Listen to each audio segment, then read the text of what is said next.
My name is Tracy Martin and I'm the author of Harder, Faster, More. My name is Aoibhéann McCann. My name is Charlene Gleeson. My name is Clare Monnelly. The idea for Harder, Faster, More came from, I had seen a play in the Abbey directed by Una Murphy, Taking Back Our Voices, and it was made by actresses and women who had worked in prostitution. And at the talk back afterwards, one of the women who had worked as a prostitute said she could remember the time when she thought hardcore pornography became widespread as the requests they were getting became very hardcore and not for the better. So I thought that's an interesting idea of how pornography is influencing from the kind of hardcore end of things just down to the way young women are being sexualized on a day-to-day basis, and how we as women need to know more about porn because we're kind of turning away from it, and I think we should educate ourselves a bit more and just talk about it a bit more, actually. I got to know Tracy pretty quickly.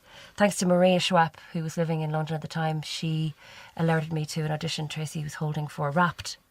So long story short, I ended up playing Lisa in Wrapped, and we showed that at the Fringe Festival in 2014. And then Tracy and I noticed that we worked quite well together, both on and off stage, so we decided to continue working together as a company.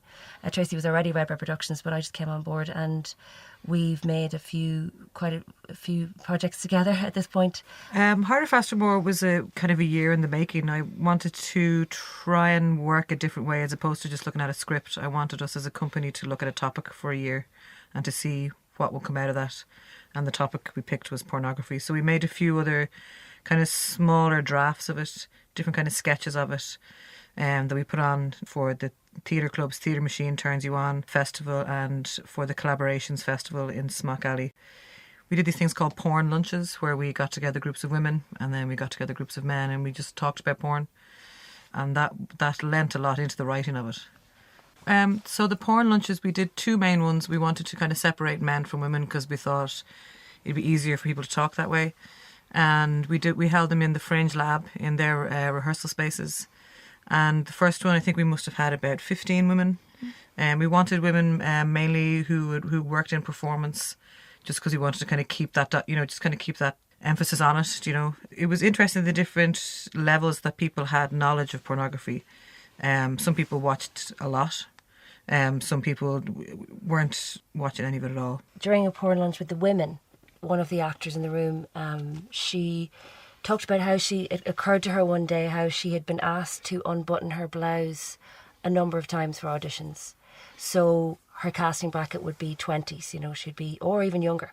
And it was always for the same kinds of TV shows, not to mention anyway, but huge budgets, a lot at stake. I guess the casting directors weren't necessarily comfortable doing that either, but it was part of the remit. They needed to see what these women would look like in this sort of, in that environment, I guess.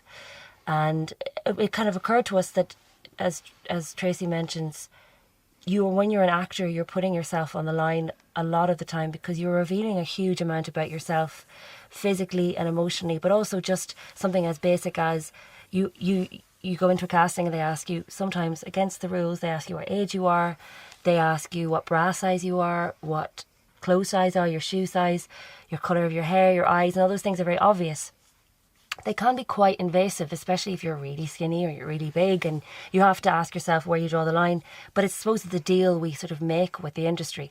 It doesn't make it comfortable for a lot of people, though, in auditions. So that became a theme for quite a bit of the lunch about what we do as an industry to our actors.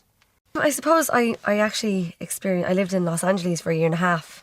So I actually experienced like a lot of women's stories, like being actors, starting off as actors and kind of getting sucked into that dark world of going into porn, and it is they are like actors, but this is how they get their parts. And it's just so interesting and sad to see. I remember kind of sitting there one evening in Coffee Bean, and there was I just overheard this story about this girl. She was 17, literally from Salt Lake, and she was told that she looked like the next Angelina Jolie, and she gets like her ticket to LA, and she just literally got sucked into that world. And then she has no family there, she's nobody, and she's just saying it really loud about her film and her part she got. And I was like, is there nobody going to her? And it was just that element of the darkness, how like seeing it from another point of view, from a woman looking at another woman going, how is this allowed, kind of thing. Like, so it's that kind of sadness, you know. In doing the research for Heart of Foster Moore, going out and watching the porn or going online and seeing what is out there, and you come across a lot of articles, you know, because it is easy to come out as a privileged white Irish woman and say porn is bad, prostitution is bad. It's really easy for me to say that, but you read, you know, if you delve into it, even online, there's so many articles and arguments about from women who say, well, it's my choice, it's my body, that's my choice. I find it empowering, so who are you to tell me that it's not? So it can be, and we had like that discussion in the porn lunch that day with all the women, and so, like Tracy said, some of the women had made a choice. Some of the women who had actively watched porn for a long time, one day were looking at it and thought, oh, like this is exploitative, and I don't feel like I should be supporting this anymore. But at the same time, is it patronising of us to say that that's not a choice that's okay for you to make as a woman?